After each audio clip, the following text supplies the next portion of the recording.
ia misaotra betsaka anareo mandray anay ato amin'ny plateau anareo dia za moa tsy iza fa Richard Rakotony Menjanahary zay nao fatarany maro mpiady-hevitra Ratsorandramasina ao amin'ny Facebook dia ihany koa sy amin'ireo rahalahy rehetra maro isan-karazany na mivatana moa zany dia manao ihany koa zay ny ady-hevitra dia Shlomo ny alalan'ny communauté juive eto Madagasikara na Shlomo Eliezer mpianatra judaïsme efa elaela ihany niaraka tamin'ireo rahalahy rehetrarehetra teto amin'ny mpikamana anaty judaïsme eto amin'ny firenena zany ao anatin'ny groupe antsoina hoe MCC na hoe Madagascarian Jewish Community dia ny zavatra ho zaraina eto moa no tena marina efa fampitaona zay zany hatramin'izay hoe aleo mba horesahana le momba ny boky n'Isaia mpaminany izay miteraka ady-hevitra amin'ny karazana fivavahana maro zay rehetra mampiasa amin'ny baiboly zany dia io no natonga anay niakatra eto amin'ity plateau anareo ty mba hifanazavazava mahakasika an'io boky n'Isaia io.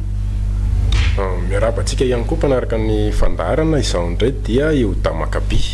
zay hoe zay zany ny anarako anatin'ny tampazotra tserasera mpinamana zay mirahalahy ary nampiray anay zany dia ny fitadiavana ny marina za koa mikatsaka ny fahamarinana araka ny fivavahan'ny zanak'Israely mpianatra jiosy zany hoe ty zavatra ty zany tsy hoe izay no namorona anazy fa zavatra efa araka ny lazaina teo hoe zavatra ny lovaina tamin'ireo mpampianatra fampitaly zany hoe misy azo tetiarana mihitsy io ny zavatra horesahana amin'ny ray lahandroany angamba dia mikasika ny Isaia 53 satria nisan'ny tena mampiady hevitra ny olona maro io hoe inona moa zany ny voalazany io ny tena mampalahelo ry namana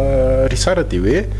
lasa le fandikana diso fandraisana diso an'le boky no nanjaka nandritry ny 2 arivo tena teto ambonin'ny tany tsy mandeha miaraka amin'le contexte le olona rehefa mamaky fa miaraka amin'le sentiment sy le zavatra natsofoka tao anatin'ny lohany fotsiny dia tiako zany androany hoe ivelatsika amin'ny rahalahy hoe azavaina amin'ny olona hoe inona zany no lazaina io miresaka mikasika ny Yesoa ve io miresaka mikasika ny Jesoa ve io sa miresaka mikasika ny inona ia zay raha teo moa no tena natongavana teto dia no manina tanteraka mihitsy aloha mba alalan'ny be sy ny maro sy mpanaraka amin'ny fandaharana azy ny momba n'izany Isaia mpaminany zany sy ny tantara manodidina azy zava-dehibe ngamba mahafantatra andreo mba ahafahantsika mandray zavatra resahan'ilay mpaminany fa raha voatsy zay dia lasa mihinana mambolony fotsiny tsika dia manoloana an'izay iza moa zany Isaia zany dia mpaminany anankiray raha voasoratra izy ao amin'ny boky n'Isaia toko voalohany andininy voalohany dia voasoratra ohatran'izao Isaia voalohany toko voalohany jerentsika dia vakitsika kely zay mba narahany mpanaraka antsika anazy hoe tsy zavatra foronina eto fa zay zavatra zay voasoratra no jerentsika azavaina ny fahitany Isaia zanaky Amoza zay hitany tamin'ny Joda sy Jerosalema tamin'ny andron'ny Ozia sy Jotam sy Aza ary Ezekia izay samy mpanjakany Joda ia raha mahita zao tsika dia hoe zany Isaia zany dia velona tamin'ny vaninandrony reto mpanjakany Joda zay tany sainy eo amin'ny andininy voalohany io reo dia i Ozia mpanjaka zany tantara zany dia hitatsika eo amin'ny bokin'ny tantara faharoa toko 420 dia ny andininy faharoa amby roapolo tantara faharoa toko 420 andininy faharoa amby roapolo ary Ozia mpanjaka dia boka mandra-pahafatana tantara faharoa toko 420 andininy faharoa amby roapolo ia ary Ozia mpanjaka dia boka mandra-pahafatana ka nitoetra tao an-trano mitokana satria tsy nahazo niditra tao an-tranony Adonai izy ka Jotam mazana no nanapaka tao an-dapa sady ny tsara ny vahoaka ary tantarany Ozias izy na ny voalohany na ny farany dia efa nosoratany Isaia mpaminany zanaky Amoza zay le izy ny tantarany Ozias izy izy na voalohany na ny farany dia efa nosoratany Isaia mpaminany zanaky Amoza io zany le mpanjaka efa nanomboka nilaza zavatra momba an'io Isaia mpaminany tamin'io andron'io fotoam-panjaka io koa moa nisy horohorontany be tao Jerosalema sy ohatr'izany dia nefa nilazainy Isaia mpaminany mialoza rehetrarehetra zay dia io Ozia io niteraka an'ilay mpanjaka antsoina hoe Jotama tia majovakina fa tany saiko fotsiny amin'ny tantara faharoa toko fafito amby roapolo tsika no mahita an'izay a eo amin'ny andininy voalohany satria ny sanany nandimby azy nandimby an'io Uzia-mpanjaka io dia Jotama amin'ny andininy voalohany izy dia manao hoe 5 taona i Jotama fony izy vao nanjaka zanaky Uzio ary Jotama kosa niteraka an'io Ahaza io Ahaza ny anarany ity ilay mpaminany malaza be ao amin'ny tantarany Isaia ao amin'ny toko Isaia toko fafito zay teraka dievitra be ho antsika koa moa zany zay satria zava-dehibe ny manazava an'izay anakiraha zay eo amin'ny tantara faharoa toko fa 7 andininy voalohany dia voalaza hoe 20 taona Ahaza fony izy vao nanjaka zany hoe io mpanjaka Jotama dia niteraka ny mpanjaka i Ahaza io ary io mpanjaka Ahaza io no niteraka ny Ezekia mpaminany Ezekia mpanjaka zavatandrindra ao amin'ny tantara faharoa toko fa 20 andininy fa voalohany hoe 20 taona Ezekia fony izy vao nanjaka zanaky Ahaza izy io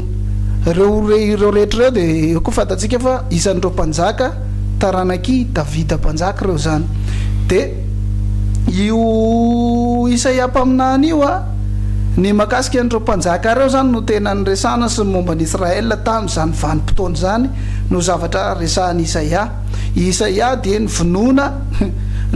ny tsy fainy izy zay no namonoana anazy tena somary mampalahelo tsy izy moa no namono azy fa i Manase mpanjaka zanaky Ezekia io zany zanak'le mpanjaka farany nytonontsika teo izany tantara namonoana azy zany moa dia somary hita soratra kely ihany le hoe namonony Manase azy ao amin'ny mpanjaka faharoa toko fa 120 dia teny andininy fa 9 ary na dia ny raha marina aza dia nalatsaky Manase dia be dehibe mandra-pahamelony any Jerosalema rehetra zay raha ny tena marina ty Manase zanaky Ezekia ty tena ratsy fanahy be raha samy mpanjaka dia io no namono any Isaia mpaminany zany tantara zany moa raha ohatra hoe ho an'ny olona rehetra zay tia mba mamakimaky sy ohatr'izany dia afaka hitany ao amin'ny Talmud Gemara Evamot 49b ao no ahitantsika an'izay tantara zay zany niadiny Isaia sy Manase mpanjakany Joda tamin'izany andro zany sy ny antony namonoana azy sy namonoana azy moa zany fanontaniana kely fotsiny Risara ny mpanaraka atsika mantsy zao mety tsy dia tena hoe maharaka an'izay fa fantatry ny olona zany zao dia mikasika ny Jesoa 5 taona talohan'ny Jesoa na Esoa no nisy an'io mpaminany Isaia io raha ho tantarainy zany raha avany amin'ny tantaran'i Jesosy ny sisa tany dia mety any amin'ny 500 mahery na dia 700 dia izay mantsy ny tsara fantatry ny olona zay rehefa aminany izy dia zavatra olazay ny Isaia dia zavatra zava-misy teo amin'ny fiarahamonina nisy anazy teo sy miatra amin'ilay fireneny zanak'Israely fa tsy maminany ny fiangonanao aty Madagasikara akory ny Isaia zay ny tsara hoe hidirantsika lalina mikasika an'le izy dia izay zany no tsara fantatry ny mpanaraka atsika ao anatin'izay zavatra zay zay moa zany no tantarany Isaia resaka biografia moa zany no mba napetraka kely afantarany akamaroan'ny olona an'ilay mpaminany miresaka amintsika ny zavatra lehibe tsara fantatra koa satria tsika moa vanim-potoana ankehitriny zany efa be da be ny fahalalana sy zavatra ohatr'izay dia efa no zarazaraina ny bokyny Isaia mpaminany zany dia ahitana fizarana 3 mizara tsara zany izy dia izao daholo ny contexte zany ao anatin'le bokyny Isaia zany izy ray manontolo voalohany indrindra manomboka amin'ny Isaia toko voalohany hatramin'ny 7:30 dia miresaka tantara zany miresaka ny fiakaran'ny tanjaky ny fanjakana Asiriana zay zany no zavatra tena hita lehibe misongadina ao anatin'ny reo toko voatonona tetsy ambony reo dia hatramin'ny fakanany Jerosalema tamin'ny androny Sankeriva moa zany Sankeriba ozy izy ny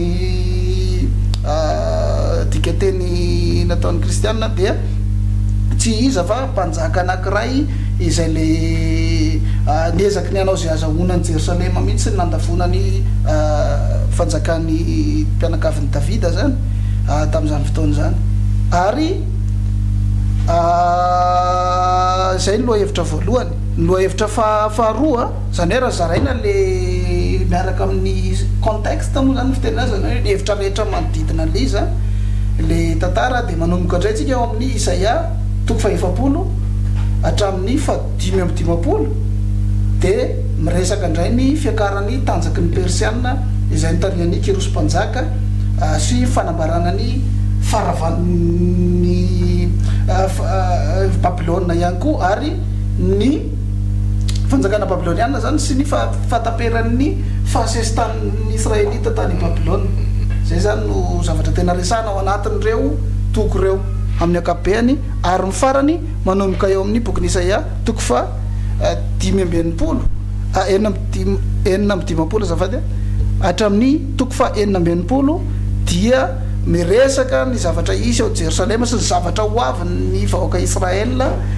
sy ny fiverenana atao ary ny fiverenana avy any amin'ny fahababoana ny famin'ny Isaia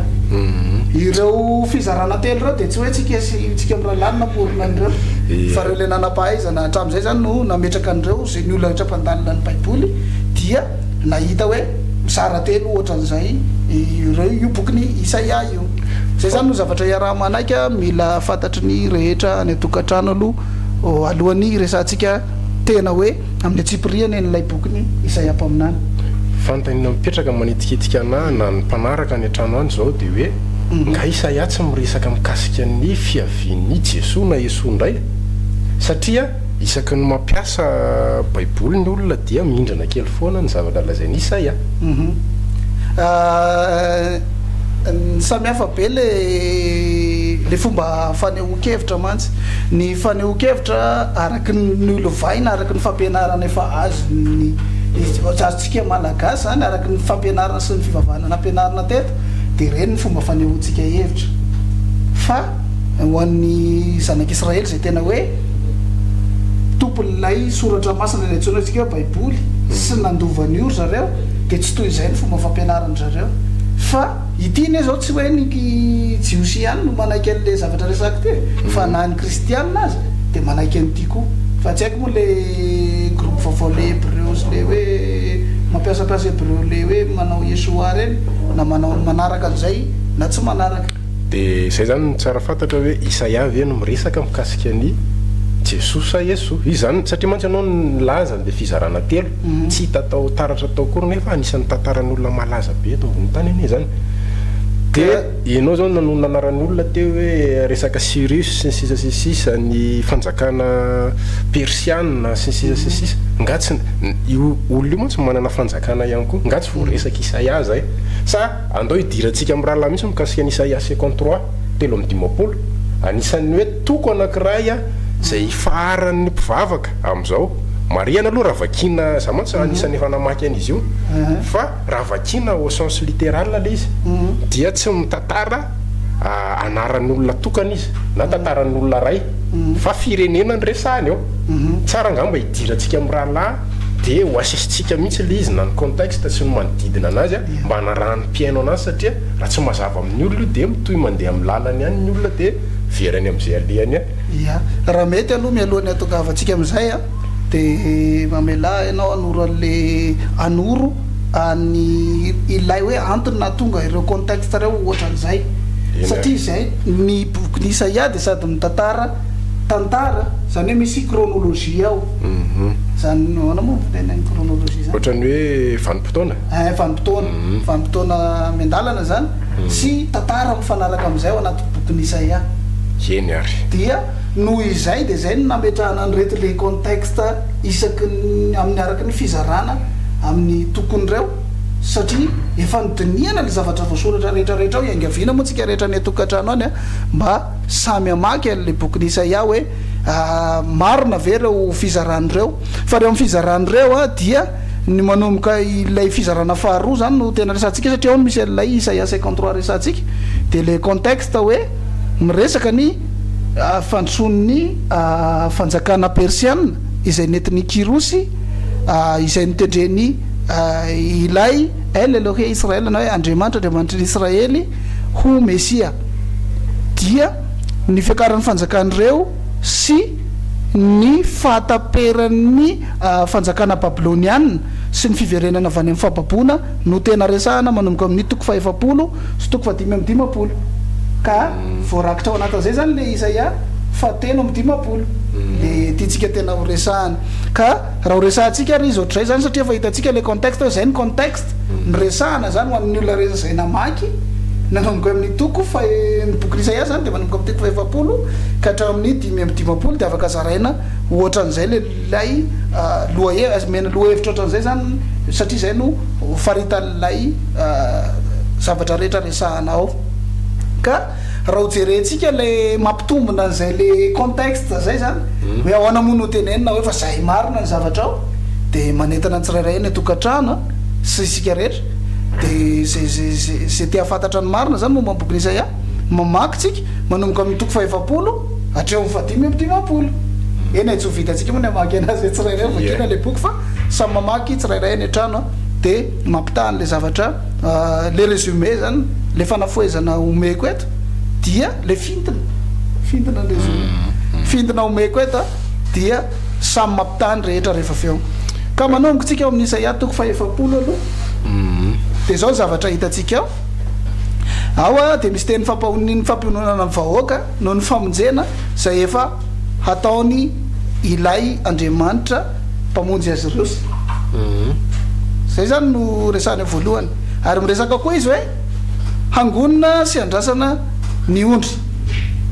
mangonina sy andrasana ny ondry tena ny mariako ty teny ty satria ny antony namaritako an'ity manko mba hahafantarantsika mifandray ilay toko 700 hatrany amin'ny toko 550 le resantsika zany ka raha mahitsika ohatra mampitaha de mahitsika zao amin'ny 700 amin'io boky Isaia toko 700 Isaia 700 sy faraky ambe folo indro Adonaichevaot ho avy amin'ny heriny ka ny sandriny ihany no anapaka indro ny valym-pity atolony de ny aminy ary ny valonasany omeny de eo anoloany iandry ny ondry ny tahaka ny mpiandry ondry izy ny sandriny no anangona ny zanak'ondry ka hotrotrony amin'ny tratrany ireny ary roahany miadana ny ampianahany fanontaniana kely mantsy manitikitika ao anatin'le izy hoe iza le Andriamanitra resahany Isaia eo satria mantsy zay zany le olana kely eo anatin'le izy hoe telo zay ray ve le resahany eo ray ve sa le zanaka sa le fanany resahany eo anatin'ny zavatra eo ia raha idirantsika daholo zao zay rehetrarehetra resahanao zay de tsy hoampy fotoana fa ataontsika aloha hevitra manokana mihitsy iza le Andriamanitra resahana eo ary na ny teny aneto ary de fandraisana amin'ny olona rehetrarehetra sy sisa mba ahafahany rehetra mandray an'le fampianarana fotsiny mety ho gaga ihany koa ny olona zao ahoana le natonga le vaky teny Adonai sy sisa ta fa ho azavaintsika atao reny rehefa manaraka fa ty aloha de boky Isaia ihany no tena ifatohantsika de mitenysika eo amin'ny mahitsika amin'ny 150 hoe indro sy izy le tenena atao Adonaichevaot ho avy amin'ny heriny ka ny sandriny ihany no anapaka ary indro ny valym-pity atolony de eny aminy ary ny valonasany omeny dia eo anoloany iandry ny ondry ny tahaka ny mpiandry ondry izy ny sandriny no anangona ny zanak'ondry ka hotrotrony eny atratrany ireny ary roahany miadana ny ampianahany zay raha mahita an'io zao tsika de hoe mpiandry ondry izy iandry ny ondry izy zany amonjy an'le vahoakany zany tena tenenina amin'io ovoriny le zanak'ondry angonina zany le vahoakany zay tena tenenina raha mahitsika zao de mifandray io amin'ny Isaia toko 770 Isaia 770 andiny fa 720 andiny fa 720 zao zavatra voasoratra ao ary milaza amin'ny kirosy izy hoe izy no mpiandry ny ondriko izy mpiandry ny ondry kirosy no mpiandry ny ondry zany hoe le Andriamanitra milaza iandry ny ondry i kirosy le mpiandry ondry ndra fa tsy hoe izy ny tonga eo izy le hoe nanatsotra ny sandry dia le mpiandro ondry tonga hoe Kyrios ny resahana ny olana koa nge nefa dia zao nefany any amin'ny testamenta vaovaotsika dia mahita hoe i Jesosy dia mpiandro ondry ihany koa iny moa zany fomba fampianarany zareo ka mbola tsy afaka ampifandraisana amin'ity iny fa nyresantsika eto aloha dia momba ny Kyrios zany hoe le mpiandro ondry tianao tenenina zany ao anatin'le Isaia 7 le niresahana hatrely amin'ny voalohany dia efa miresaka marina any Kyrios satria mifandray tsara reo le andininy 7 sy 20 amin'ny 7 sy ny Isaia 7 andininy 9 ny antony nandraisana an'io satria tsika miresaka contexte tary le fizarana dia le fizarana le andraisitsika dia hoe mifiakarany ny herin'ny fanjakana persiana sy ny fiainany herin'ny babiloniana sa faravany babilona mihitsy ary ny farany moa dia miresaka ny fiverenany israelita avy any amin'ny fampapony zay zany le contexte dia mitombona venona andraisana an'le 7 anatin'le izy dia mitombona tanteraka mihitsy le izy dia raha tsika mianatra zany le izy dia mafantatra le zavatra misy tsika ny ao amin'ny 7 kosa dia hoe fitsarana firenena eo anatrehan'ilay mpandresy avy any antsinanana iza koa zany io mpandresy avy any antsinanana io dia tsy iza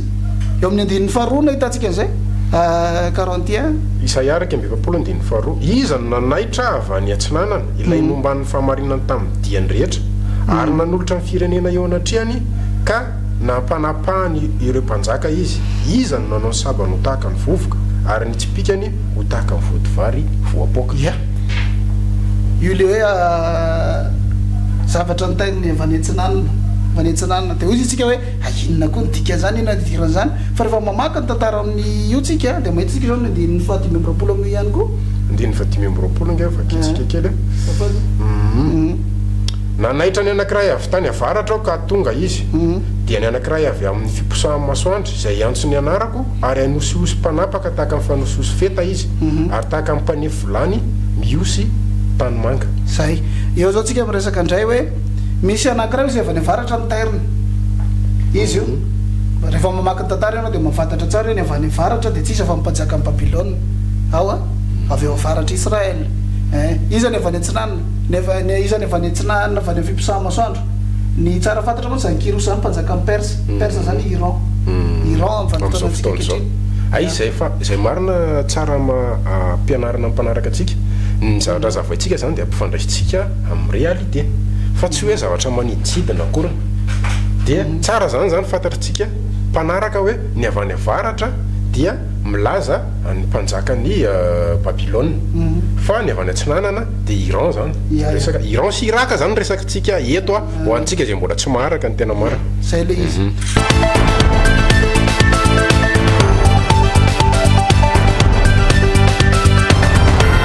zay zany ny farany jerentsika teo dia mikasika n'ilay faminaniana lazain'ny mpaminany Isaia mikasika amin'ilay firenena avy any antsinanana zay milaza any babilona fa ny perse zany hoe ny médiana sy ny persiana zany hoe Iran fa ny tenenao teo hoe avy any avaratra dia milaza ny fanjakan'ny babilona na Iraka amin'izao fotoana zao tsara fantatry ny mpanaraka atsika mantsy zay zavatra zay fa ny baiboly dia miresaka ny zava-misy fa tsy zavatra manitsidina na nofinofo na angano izy ny sasany zay indrindra isorana ny Yehuda Makabeny amin'izay fanamafisan'izay manarak'izay mijerytsika ao amin'ny bokyny Isaia 46:11 7 andiny fa 2 zay mifandray amin'io le 41 fa 2 andininy farosy andininy 15 zao zavatra voasoratra ao izao miantso vorona mpiaza avy any antsinanana dia le lehilahy avy any atany lavitra efa ny fikasako sady efa ny teny izany aho no atateraka azy koa sady nikasa aho no aefa azy tena précisé zany hoe tena hoe nitsindriny manokana mihitsy le hoe ilay lehilahy zay ianao ny sitrapony iza lehilahinao ny sitrapony raha araka ny fanazavana toerana nanaraka tsara tsika zany dia ny avy any antsinanana dia milaza any Iraka Iran dia milaza ny faminaniana ny Kyrios mpanjaka lazany Isaia tao amin'ny mpanjaka amin'ny Persia izy io zay le izy le lehilahy eto zany tsara fantatry ny mpanaraka atsika fa tsy lehilahy tsy Jesoa tsy le lava teo Madagasikara fa ikirosy araka ny contexte avy any Atsinana Madagasikara koa moa zany tsy avy any Atsinanan'ny Israel io moa zany ny anazavanantsika anazy a mba tonga antsika hoe atoky an'le contexte nomen'ireo manam-pahaizana zany sy ireo nanome an'le fizaran'ny bokin'ny Isaia ho anankitelo le tery ambony zany satria tsika maka an'le tapam-faharoa de hoe fiakaran'ny fanjakana persiana sy faravan'ny fanjakana babiloniana ary ny fiverenan'ny Israelita avy any amin'ny fahapapoana zay moa le resaka teo izany rehetra zany raha mahitsika te hita hoe kirosy zany io na ohatrany ho an'ny mpandalan'ny judaïsme de afaka mijery ny référence momba ny Isaia 46:11 izy ao amin'ny bokin'ny Ibn Ezra de ao amin'ny toko faharoa amby roa efapolo ndray tsika eo amin'ny andininy voalohany tsika dia vao hita hoe manomboka amin'ny resaka ny Israel mpanompony Hashem dikany hoe Hashem moa zany de hoe ilay andriamanitry ny Israel satria manana anarana izy de io anarana io zay voatondra hoe masina de tsy fanononona de zay no antony mahatonga an'le androna azy hoe Hashem rehefa miresaka oatra zany de tonga de fantatry ny olona rehetra hoe ilay matompo ilay anarana masina no resahana amin'izay fotoana zay dia toizantsika le ao amin'ny toko faharoa amby efapolo andininy voalohany Isaia 2:20 andininy voalohany indro ny mpanompoko izay tantanako dia ilay voafidiko sady sitraky ny foko napetraka tao aminy fanahiko amoaka fitsipika ho an'ny jentlisy izy eo tsika zao tena manomboka tsara ny resaka de hoe misy miresaka indray izy mpanompo izay nomeny ny fanahany ho tonga araraka ny résumé na ny fitina nataoko ato izy moa de mpampianatra famarinana ny firenena rehetra de ozy izitsika hoe iza moa zany zay mihitsy le fanontanina mipetraka hoe izy io lehilahy io izy io satria misy fanazavana hafa fa Jesoa io ndao aloha jerevantsika ary le bokin'ny Isaia de hitantsika ny ilay olona tiany hotondrona am'zany teniny zany raha mahitatsika zao io resaka mpanompo resahana eto amin'ity andininy faharoa amby efapolo ty de efa nyresahany tao amin'ny toko faraiky amby efapolo andininy favalo hatramin'ny fahafolo zao zavatra voasoratra ao Isaia 2:20 andininy favalo ka hatramin'ny fahafolo fa ianao kosa ry Israel mpanompoko sy Jakoba zay nofidiko taranaka Abrahama sakaizako ianao zay efa notantanako avy tamin'ny farany tany ary natsoko avy tany atsisiny ka nilazako hoe mpanompoka ianao efa nofidiko ka tsy mba nariko aza matahotra ianao fa momba anao ary aza merikerika foana fa izao no Elohim anao mampahery anao sady mamonjy anao eno mitantana anao amin'ny tananakavanana ny fahamarina koa zay eo zao tsika de mahita hoe iza lay mpanompo resahana zany hoe ny tena marina tena mahadiso hevitra ny tsy mamaky an'ilay boky ray manontolo zany hoe mety mavery ve zany raha ohatra hoe mamaky baiboly ianao de versetista fotsiny mamaky ny bokin'ny Isaia ianao dia any andiny voalohany fotsiny vakinao de zay nanovanao fampianarana de zay nanorenanao fiangonana de zay de raha raisitsika am'le hoe very hoe diso lalana fa nanaraka lalana hafa de zay tena marina zay zany mila mitandrina zany tsika le pikaroka ny fahamarinana fa tsy mila zay mantsy natao hoe mihinanam-bolona ary lasa mandray atendrony ianao rehefa tsy mandany andro mamaky nylay baiboly amin'ny ankapobeny fa mitsipotsipona fotsiny zay mihitsy zay natonga nyty nandanina fotoana mihitsy zany mba ho azo ny rehetrarehetra le izy mba tsy isy ho voafitaka atsontsika ka raha miresaka tsika mpanompo zany ao anatin'le contexte de fandresahana ry amin'ny toko faraiky amby efapolo le ty amin'ny toko faharoa amby efapolo ka raha mahitsika hoe mpanompo izay napetraka ao anatiny ny fanahany de ozy izy ny olona Israel ve napetraka tao anatiny ve fanahany Hashem ve napetraka tao amin'ny Israel de mahitsika amin'ny bokin'ny Isaia ihany Isaia toko fa 7:10 andininy faharoapolo sy faraiky amby roapolo 7:10 raiky amby roapolo satria alohana makinan'io mantsy mieritreritra zao ny mpanaraka atsika fa olona reny resahany eto zay mihitsy ny efa nitezanany olona hatramin'izay fa andao ary vakitsika ny Isaia 7:10 andininy roapolo sy raiky amby 10 iza le lehilahy zay nametrahany Hashem ny fanahy izay eny ary de isy mpanavitra ho tonga any Ziony ho amin'ny Jakoba zay miala amin'ny fahadisoana hoy Adonay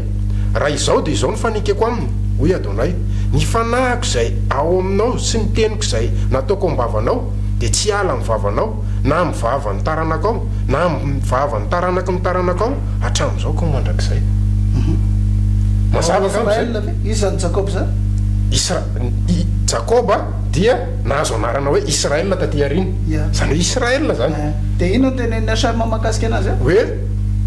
raha izao izy dia zao ny fanekeko aminy hoe Adonay ny fanahiko izay ao aminao ny fanahiny zao a ino le tenenina tare amin'le Isaia hoe nametrahany ny fanahiny ny fanahiny tsara araky amoaka fitsipika ho an'ny firenena izy amoaka fitsipika ho an'ny firenena izy inona zany le fitsipika ho apetrany eo fitsipika io moa zany misy karazany zany afaka andresana satria ny tena misy patima no miseho eo zany am'teny amin'ny texte hébreu zany dikany hoe misy pata dia na hoe adika hoe fitsarana izy zany na izy adika ihany koa hoe loi civile loi civile koa tsony hoe misy patime amin'ny hébreu zany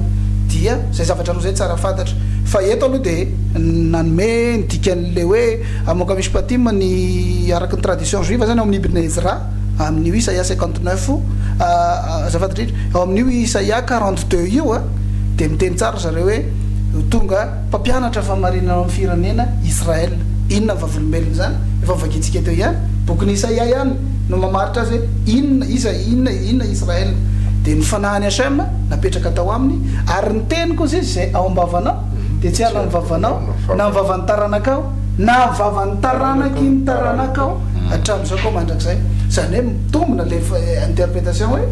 Israel le mpampianatra ny firenena ary ny famarinana izay tonga hoe taty amin'ny firenena hafa zany resaka momba amin'ny baiboly dia ny Israelita ihany nanaparitaka azy fa saingy hoe ny olana itsika tsy nianatra n'le démarche nyresahan'ny baiboly zany hoe le fizotra le zay zavatra zay araky ny baiboly fa araky nefa hitantsika taty amintsika lasa hafa be le resahan'ny ka ny olana mantsy dia zao hoe ny zavatra miparitaka teto amin'izao tontolo zao dia hoe ireo Israel ireo nge tsy ninony Jesoa Messia zay ny raha anao ho an'izao tontolo zao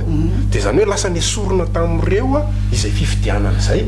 dia izay no mahatonga an'le hoe rehefa mamaky an'io ny olona dia tsy manaraka contexte tsony fa izay fampianarana sy rivotra mitsoko zay no lasa ao anatin'ny sain'ny olona izay mihitsy no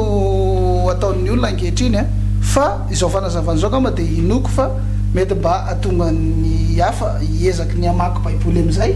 fa tsy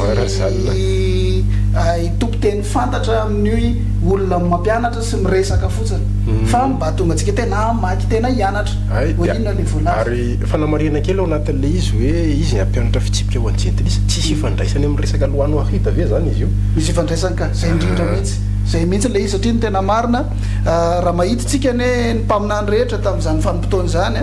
sy hita aorian'ny fahababona satria tia ny tena marina miresaka le fielezan'ny zanak'Israely sy ny tena tenenina ity dia raha mahitatsika any amin'ny bokin'isy Zakaria any toko favalo andininy fa raiky amby roapolo sy hatramin'ny telo amby roapolo dia eo amin'ny andininy fatelo amby roapolo izy miteny hoe aloha vakina mihitsy zay dia amin'izay tonga dia hitan'ny olona mantsiny Zakaria toko favalo andininy fa raiky amby roapolo ka hatramin'ny fatelo amby roapolo fa anao tonga dia vakitsika amin'ny telo amby roapolo eny ary andiny fatelo amby roapolo izao nolazany Adonay Tsevaoty amin'izany andro zany dia izy folo lava amin'ny firenena samy hafa fiteny rehetra hiazona sisin-damba ny jiosy anankiray ka anao hoe mba handeha hiaraka aminareo koa izahay fa efa renay fa momba anareo Elohim zay eo zany izy zany hitantsika anazy hoe misy ny hafa firenena rehefa niely ny jiosy dia lasa nianatra tamin'ireo jiosy reo izy nianatra tamin'ireo izy dia rehefa nianatra tamin'ireo izy dia lasa nanaraka an'ireo lasa mpivavaka amin'ilay Elohe Israel raha azoko tsara zany le izy dia zao hoe ny zanak'Israely no ametrahany Hashem an'ilay fitsipika ho an'ny jentilisa satria mantsy tsara fantatry ny olona hoe ny fivavahana jiosy tsy manery ny olona rehetra hivadika jiosy akoriny fa misy lalàna fito zay mila jainy zareo dia mahazo ny fiainana mandrakizay izy zany hoe tsy fiangonana akory no taritiny zanak'Israely zay miely fa izay fitsipika zay omena ny jentilisa zay loano ahita zany hoe hidirantsika eto moa zany rehefa manaraka fa safotsika amin'ny akapobeany izy dia miankina amin'le fametrahan'ny mpanaraka ny atsika amin'izao fotoana zao fanontaniana no amaritsika anazy zay zany ireny andiny teny reny moa zany dia mena atsika mba ahafahantsika mahafantatra le zavatra le lazainy Isaia eo amin'ny toko faharoa amby efapolo andininy voalohany satria ny olona zao gaga hoe afahoana moa ny Israel tampoka ndray zany no ambaran'ity toko sy andiny ity tamtampoka teo dia hitantsika tsara izy hoe zavatra efa nyresahana trany amin'ny trany amin'ny toko faraika amby 20 ilay mpanompo resahana fa tsy hoe akory eo amin'ny toko faharoa amby 20 zay vao resahana zany dia mazava ny rehetrarehetra arak'izay le andiny teny metsika rehetrarehetra zay koa hoe ao amin'ny Zakaria dia miteny hoe ny hafa firenena anaraka ny jiosy zay zany le vavolombelona fa io mpanompo io no lasa mpampianatra ny firenena ka ny zava-misy ange somary mampimekely anaty risara hoe ny hafa firenena zao no tady taona ny jiosy na ny zanak'Israely hivadika ho any amin'ny fivavahana dia dika zay foanana daholo faminaniana rehetra dia foanana ny lalàna dia mety zay na hoe mitondra fampianarana hafa mihitsy tsisy hidiran'ny baiboly le olona dia mety zay zay ny arany ndao arytsika toizatsika lizy satria tsetratsetra tsy aritra ihany moa iny fa afaka hidirantsika lalina foana lizy arakaraka ny fanotanininy izay mpanaraka antsika eo ia misy zavatra anankiray satria anao nyresaka somary ohatrany hoe momba trinité sy sisa tely ambony dia ty toko fahatelo amby 7 amby telopolo ty misy fanazavana momba an'le Israel hoe manomboka eo zany dia zavatra resahana amin'io andiny io indray dia miresaka indray izy fampaherezana ny Israely vavolombelon'ny monothéisme zany hoe le monothéisme zany mivavaka amina fisina tokana fa tsy hoe tokana zay telo na zay sivy na nampahary tokana zay zavatra dia hitantsika amin'ny toko faefatra telo amby 20 azafady indrindra andiny 10 sy faraika amby 10 Isaia 3:20 andiny 10 sy faraika amby 10 ianareo ny vavolombeloko Adonai sady mpanompoka zay efa nofidiako mba hafantaranareo sy inonareo aka azonareo tsara fa izao no izy talohako dia tsy nisy Elohim voaforona sady tsisy andimby ahy izao dia izao ihany no Adonai ary tsy misy mpamonjy afa-tsy izao izao efa nilaza sy namonjy ary nanambara ary tsy nisy hafa tao aminareo dia anareo ny vavolombeloko Adonai izao no Elohim tanao amin'io zany dia fanazavana tsara hoe inona ny zavatra ampianarina zany Israely zany inona le témoignage moa zany hoe le fijoroana vavolombelona ataondry zareo zany hoe ny tena marina izy no vavolombelona fa tokana io nahary io ary raha olona ny anatra teo amin'ny Israelita ny atao hoe inona no atao hoe raha araka ny fotompinoana Israelita zany inona no atao hoe tokana tsy tokana fa iray ehad ny atao hoe iray ehad dia zavatra anankiray tsy misy taka azy zay mitondra hoe ehad io moa tsika mbola anokana zavatra azoarina aminy zany ary ankoatran'izay koa ny tena marina mampamorona azy dia tsy misy voary afaka hoarina aminy ino mbola afaka hidirantsika manaraka iny arakaraka ny hoe ahoana azavaintsika manoka reto raha mbola tsy mazava mpanaraka antsika ny hoe ino hoe monothéisme ino no atao hoe monothéisme fa toizantsika ihany le izy zany rehefa arakarany hoe ahoana sy ahoana ia irosoantsika le izy eo amin'ny andininy 7 ndray tsika dia efa manomboka milaza ny eo amin'ny Isaia 7:20 ny farisen'ny Babilôna amin'ny ady andininy 7:20 Isaia 3:20 andiny 7:20 izao lazany Adonai mpanavitra anareo dia ny ray masiny Israely noho ny aminareo no nanirahako tany Babilôna ary nampidiniko izy rehetra mba amin'ny Kaldiana ho mpandositra ho any amin'ny sambo zay efa nifaliana io zany tena lazaina efa ho resy anady reo ho resy reo Babilôniana reo satria fa manomboka miresaka izy zany hoe mbola mitombona foana le contexte atsika hatramin'ny voalohany le fizarana le boky Isaia miditra atsika amin'ny toko 7:20 ndray hatreto zany dia miresaka mpaminany Isaia miresaka Israel sy ny firenena manodidina anazy nambabo anazy zay foana zany resahana teo zay foana zavatra resahana teo hatramin'izay ao manomboka amin'ny toko 7:20 tsika dia Israel mpanompo voafidy omena ny fanahy sy tsodrano ny taranany zay zao hitantsika amin'ny andininy 7 le fanahy no omena azy le fanahy Isaia 7:20 andiny 7 tsika izao zany fandatsaka rano amin'izay mangetaheta aho arika ho amin'izay tany karakaina eny andatsaka ny fanahiko amin'ny taranakao ary ny fitahiko ho an'ny terakao tena magaga marina zany hoe tary amin'ny 2:20 izy teo hoe lehilahy zay ametrahany aseman'ny fanahy dia amafisy ny ato hoe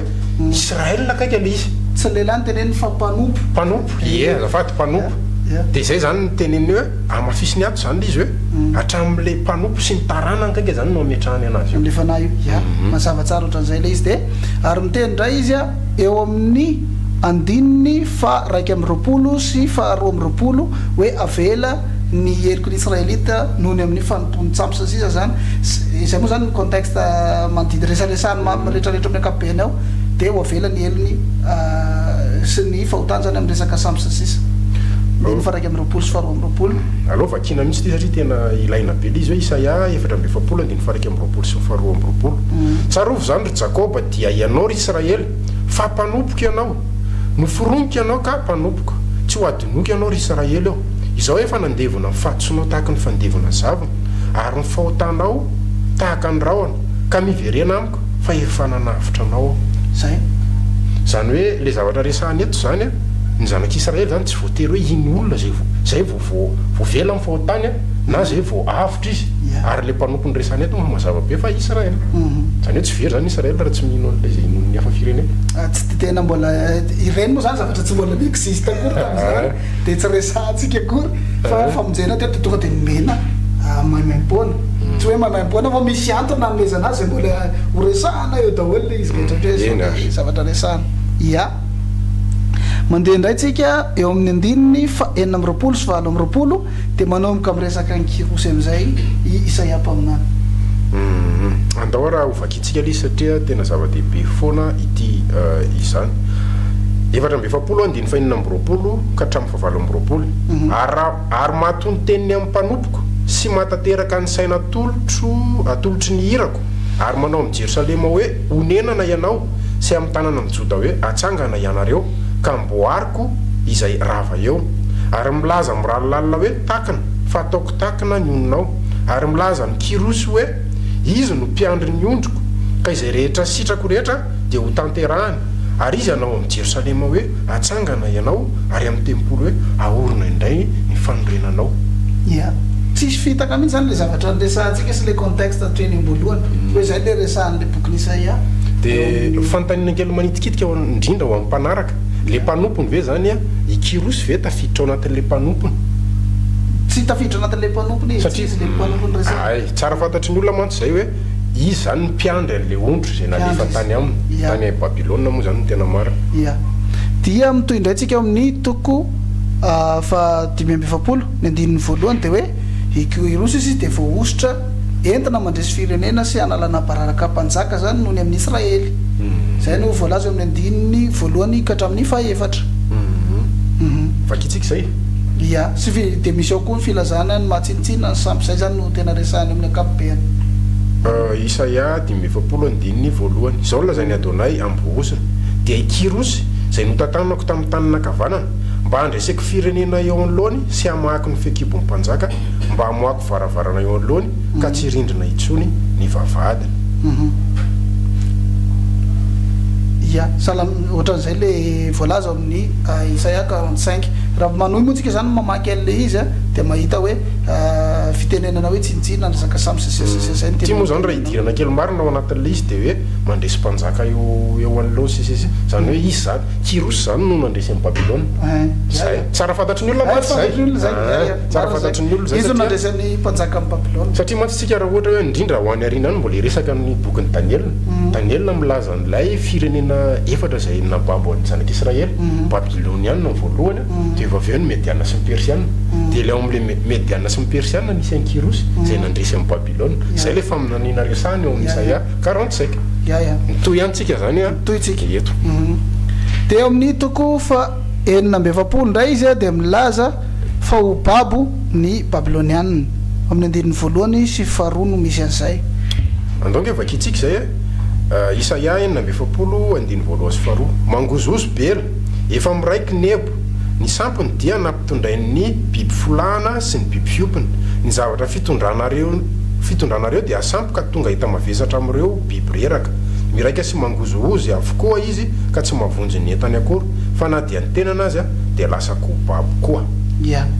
io le bela io de tsy izy fa Babilôniana tena tenenina amin'le hoe bela rehefa mamaky an'le tantara rehetra ao amin'le lazay mpaminany ianao de mahita hoe ay Babylone ny tianytenany de nitoy an'io raha mamakitsika de maneho ny tsy vitiviny Hachem amin'ny sampy zay zany tena resahany ao de mbola mipetraka ihany le hoe faravan'ny Babylone fisandratany fanjakana persiana faravan'ny fanjakana babyloniana no contexte resahan'le le toko zany ya de mandeha indray tsika ao amin'ny toko fafito amby efapolo ny toko fafito amby efapolo indray ny amin'ny andinin'ny voalohany ka hatramin'ny fafito de miresaka fampetrena any Babylone sy ny fandravana azy no ny nataony tamin'ny Israely manomboka amin'ny andininy voalohany zay ka hatramin'ny fafito de raha miditra indray tsika manaraka ao amin'ny toko favalo amby efapolo isika moa zany raha te hanamarina zany rehetrarehetra zany de mamaky tsara rehefa any an-trano mamaky an'le ao anaty voalazan'ny baiboly zany de filazana zava-baovao tsy mbola reny Israely toko favalo amby efapolo de ny amin'ny famonjena hatao amin'ny alalan'ny kirosy amin'ny andinin'ny fa enina no ahitantsika an'izay nangevakitsika ny valo amby efapolo andininy fa enina efa renao ka de jereo zany rehetra zany moa ianareo tsy anambary zany va mampandreza anao zava-baovao kosa aho hatramin'izao dia zava-miafina zay tsy fantatrao satria le famonjena resahana momba ny kirosy io tena mbola tsisy zavatra eniny Israelita mbola tsisy fatany mihitsy zany io ny contexte ao anatin'io zany hoe misy olona baby 70 taona tamin'ny Babylone de nijaly izy tany de zava-baovao anazy no mandrefa ho afaka ao izy riverina ho any amin'ny tany zay le tsara fantatry ny olona mantsy fa raha ovakitsika fotsiny le izy de le olona amin'io sady tsy mamaky baiboly de raisiny ray so de mahita Jesosy ao anatin'io ndray izy hoe zay le izy de manaraka an'izay amin'ny andininy faefatra amby folo ikirosy izy no entina mandresy ny Babylone izy ilay sandry namelezana ny kalitiany aleo vakina tsara misy ty misy sandriny ty mivoria anareo rehetra ka miano iza moa aminareo no mba efa nanambary zany lay ty ny Adonay no aefa ny sitrapony amin'ny Babylone ary ny sandriny ho amin'ny kalitiany fangamo tsy sandriny angatsy Jesoa izo tsika de miara mahita kirosy ny resahany iveriny sandriny io any amin'ny Isaia 53 fa tadidio tsara ka zay mahatonga hoe nanindry izy eo tsika zany tsy nandany fotoana fa tsika te halalany marina de rehefa te halalany marina de mandany fotoana zay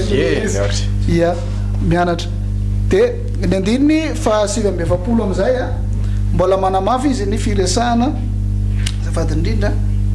alohan'ny anio izy atsika anazy ngamba de alao fitinonao kely fotsiny zany le izy de mba aran'le mpanaraka anazy satria misy mantsy zao ny olona zay vao manaraka atsika de fitintsika kely fotsiny ohatra hoe anatin'ny 2 minitra le izy hoe zao le zavatra resahany io de toy indray tsika ia firenantsika le izy ny bokin'ny Isaia mpaminany Isaia toko fa 3:10 de tena miteraka devitra be eo amin'ny fivavahana zany de nezahana no fakafakaina sy no adadina teto ny bokin'ny Isaia ray manontolo ka ny loha hevitra rehefa mizara anankitelo ny bokin'ny Isaia dia ny tapany faharoa zany ilay texte faharoa no nraisitsika de ny Isaia toko fa 7 hatramin'ny 5:10 hoe inona ny zavatra resahanao anatin'ireo fa ny zavatra resahanao anatin'io ny ahitantsika an'le hoe Isaia 53 ia ka noho izay zany raha mahitatsika an'le bokin'ny Isaia sy nianatra an'le zavatra rehetra voalaza ao de mahitsika zany chronologie zany hoe tantara nanomboka tamin'ny fahababona zany tsy manomboka moa zany fa fiteny fampaherezana any Israel nanomboka hatrany amin'ny Isaia toko fa 7 ny amin'ny famonjenandrareo amin'ny alalan'ny kirosy mpanjaka zay fanjakana isandratra haresy ny fanjakana babyloniana zany reo zany no zavatra resahana ao anatin'ilay bokin'ny Isaia dia ao anatin'io no misy an'ireo karazana pitsopitsony zavatra zay mila azavaitsika sy fampiresahantsika mba hatonga atsika tsy voafitaka zany amin'le anatin'le zavatra resahany Isaia mpaminany ao anatin'le bokiny ka eo tonga amin'ny toko fa 7:20 tsika zao ny tokony ny zavatra tokony ho fatatsika dia inona indray ny zavatra resahana eo amin'io toko fa 7:20 ny eo amin'ny toko fa 7:20 dia firesahana ny le famonjena zany ohatrany hoe fampahafantarana ny olona rehetra le zavatra ho ataony HM de mbola manamafy ihany koa izy eto amin'ny andininy fahatelo hoe ity teny ity vakiko matetika satria ny tena marina ty mahavoafitaka raha vo tsy tenenina foana ao anatin'le zany hoe iza indray no resahana eo amin'ny Isaia 5:7 de miteny izy hoe ho izy tamiko mpanompoka ianao ry Israely izay entiko mampiseho ny voninahitra ya Israel zany no resahana eto le mpanompo tianao resahana eto hatrany amin'ny 7 sy ny manaraka avany tsara hitana koa mantsy ny mpanaraka atsika hoe misy voambolana zany mokle fitenen'le izy sandry ny Adonay de ny mpanompoko fa ilaitsika io rehefa kelikely eo amin'ny Isaia 53 de eto zany ny mpanompoka egalina Israel ary le sandry lay zay nanafaka anazy teo dia Kirosy manaraka an'io ao amin'io toko 7 ihany dia ny reproche ino moa zany reproche ohatrany hoe fananarana reproche ohatrany hoe tsy zavatra tsy nety nataoko zany tsiny zany famezatsiny kely nataony HM any Israely noho ny amin'ny fanompontsampy nataony sisa ao anatin'izay ihany zany zay zany no hitatsika ao amin'ny toko 7 dia miresaka indray ny ohatrany hoe karazany fisarany HM amin'ny Israel le izy satria tsy ho tanteraka daholo fa amin'n'andreo tsy tanteraka daholo zany rehetrany hoe misaraka amin'ny Israely izy alefany ny fababona ny Israelita sasisa de reny zany no resahany ao anatin'le izy ao koa zay no resahany amin'ny toko 50 dia mandeha indray tsika manarak'izay ao amin'ny toko faraika amin'ny 50 de mbola miresaka le famonjena le fanresahana indray izy mamerina ny resaka iny satria zay moa any manodidina an'izay le famonjena azo tamin'ny alalan'ny Kirosy mpanjaka zay zany tena resahana ao anatin'ny zavatra rehetra de mamaky koa tsika afaka mamaky ny ny zavady mamaky ny Isaia toko 1:50 de mahita tsara ny zavatra rehetra resahanao ohatra ny makasika ny fanalana ihany koa ny fatezerany HM amin'ny vahoakan'ny Israely zany hoe mitarika hoe famondrapo zany de ity mamelana raha fa ty tsy maintsy vakiko tanteraka ty toko 2:50 ty mba tsy tapaka le zavatra resahana de mitoy amin'ny toko 7:50 tsika alohan'ny idiratsika am'izay ngamba dia verina résumena kely izy aloha zany dia metsika amin'ny fotoana manaraka indray ny mpanaraka atsika satria zay mirahalahy teo zany de nijery araky ny contexte mikasika alohan'ny idirana amin'ny Isaia 7:50 de ny mpanompony zay asiany HM ny fanahy de ny zanak'Israely misy verset efa nilazan'izany teo de ny sandriny dia Kirosy ary io zany fifandraisana teo amin'ny Israely sy ny firenena manodidina anazy zay namabo anazy tsika moa zany manaraka ijery any Isaia 2:50 fa zay aloha zany tsara fantatry ny mpanaraka atsika fa zay ny resahany eo de misaotra atsika nanaraka ny fandaharana hatramin'ny farany fa amanaraka indray mandra-piona